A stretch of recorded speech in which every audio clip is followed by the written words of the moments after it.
talking about Phantasmagoria. I've had it on my random thoughts notepad for a while, and I had a vision flash recently, and it was just a quick flash, but it went from a blurry, indistinct vision to something with perfect clarity, moving intricacy. And I wrote a poem about it. But this poem was requested by Trickster, and it started out with a specific purpose and intention. But as with a lot of my poems, I have a concept that I want to work through, and then I bring in other parts to the poem, layer in meaning, and the words that I choose may be taken in different directions. So when someone reads the poetry, they will have a different takeaway than what I see, what I put into it. And well, I purposely put in ambiguity,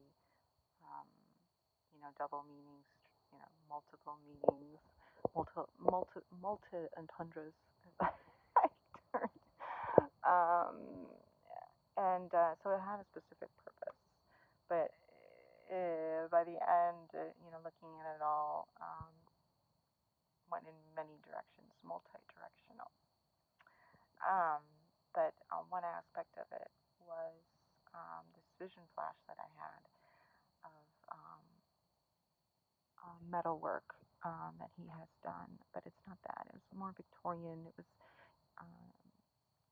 like maybe leafing or I'm thinking viney, but it was a metal brown, copper, bronze, rusted. It could be rusted, but it wasn't. It was stylized, and the top smaller disc was moving in the back disc, and I can't remember if it was both discs or one disc. But anyway, it was spinning, and it was in high def.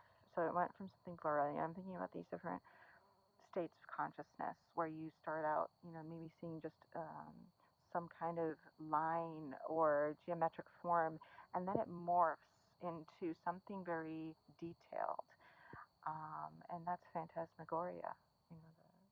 A sequence of events, of images, and it kind of shape shifts, and so part of that was that this part of dreaming, and there's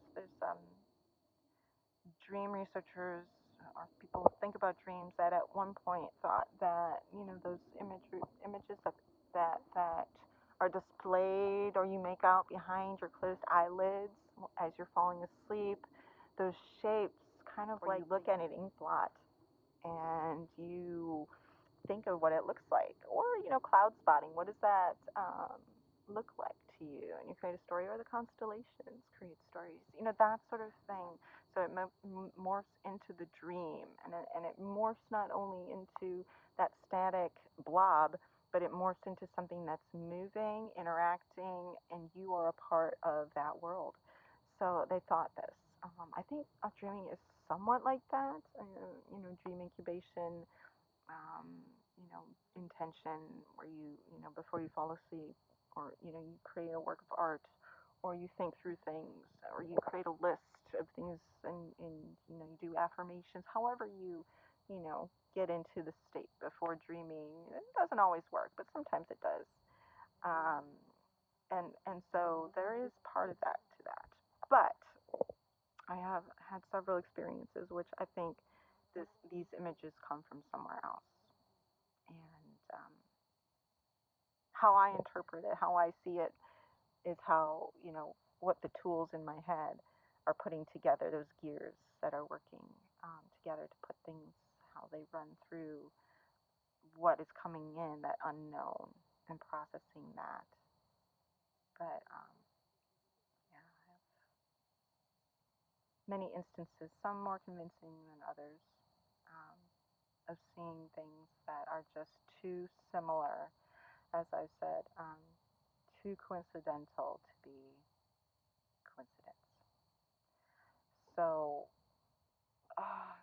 yeah, dreaming Phantasmagoria started out with a specific purpose and morphed into whatever you take away from it. And I also was doing some quick reading today, and one of the um, things that I thought of was something I thought of last night, I believe.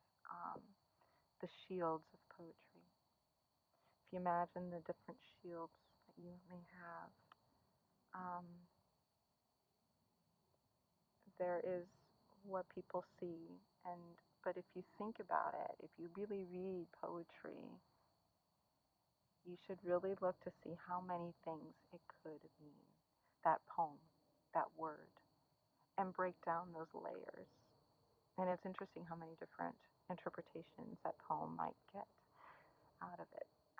And that's what I try to do when I write poetry. It's not just that one specific purpose, and there is purpose to it, and how I put the words together and phrase certain things and how they appear in the poem, how it's being read, and then it changes. I like doing that, taking people for a loop. And some people get it and some people don't. Some people don't like it. Some people do. They'll have their own opinions, I guess. What their preferences are. Everybody has their own preference of what they enjoy or what's thought provoking. My poetry, very early on, had a purpose to it, and what I published and posted had embedded messages in it.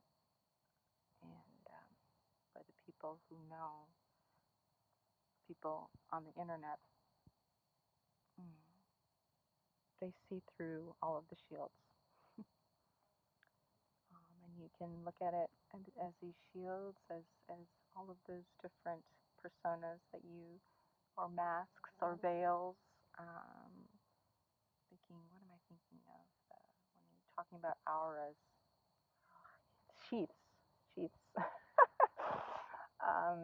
But that, and when you're thinking about psychology and all of the different voices, linguistics, thought processing, there's not just one voice in you. And sometimes it's difficult to distinguish, was I just thinking that? Or did somebody project that to me with telepathy? And that's where a lot of the confusion